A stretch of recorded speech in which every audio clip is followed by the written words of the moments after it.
Esther अध्याय 7 ठरल्याप्रमाणे राजा व हमान एस्तेर राणीच्या मेजवानीस गेले. दुसऱ्या दिवशी भोजनसमयी द्राक्षारस पिण्याचे वेळी राजाने एस्तेरला पुन्हा विचारिले, एस्तेर राणी, तुझा काय अर्ज आहे? तो मान्य करण्यात येईल. तुझी मागणी काय आहे? ती अर्ध्या राज्याएवढी असली तरी ती प्रमाणे करण्यात येईल. मग एस्तेर राणी म्हणाली, महाराज, मजवर आपली कृपादृष्टी झाली असून आपल्या मर्जीस आल्यास मला व माझ्या लोकास प्राणदान द्यावे, हाच माझा अर्ज व विनंती आहे. माझा व माझ्या लोकांचा विध्वंस, संहार व नायनाट व्हावा, या हेतूने आमची विक्री होऊन चुकली आहे. आम्ही केवळ दासदासी व्हावे, या हेतूने आमची विक्री झाली असती तर मी गप्प राहिले असते. तरी त्या स्थितीतही त्या वैऱ्याला राजाच्या नुकसानीची भरपाई करता आली नसती. अहश्वेरोष राजाने एस्तेर राणीस विचारिले, असे करण्याचा हिय्या करणारा कोण व तो कोठे आहे?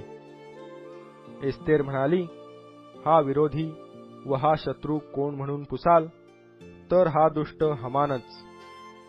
हे ऐकून राजा व राणी यांच्यापुढे हमान घाबरला. तेव्हा राजा क्रोधाविष्ट होऊन भोजनावरून उठला व राजमंदिराच्या बागेत गेला. तेव्हा मला प्राणदान द्या अशी विनवणी करीत हमान एस्तेर राणीपुढे उभा राहिला. कारण राजाने आपले वाईट करण्याचे ठरविले आहे हे त्याला समजून चुकले. मग राजा मंदिराच्या बागेतून त्या भोजनाच्या जागी परत आला असता एस्तेराच्या मंचकावर हमानास ओठंगलेले त्याने पाहिले. तेव्हा राजा म्हणाला, या घरात आणि माझ्यासमोर हा राणीवर जबरीही करू पाहतो काय? राजाच्या तोंडून हे शब्द निघताच सेवकांनी जाऊन हमानाचे तोंड झाकिले. राजाच्या तैनातीस असलेल्या खोजांपैकी हर्बोना नावाचा एक खोजा म्हणाला, पहा, हमानाच्या येथे 50 हात उंचीचा एक फाशी देण्याचा खांब उभा केलेला आहे. ज्या मर्दखयाने राजाच्या हिताची खबर दिली त्याला टांगण्यासाठी हमानाने तो उभा केला आहे.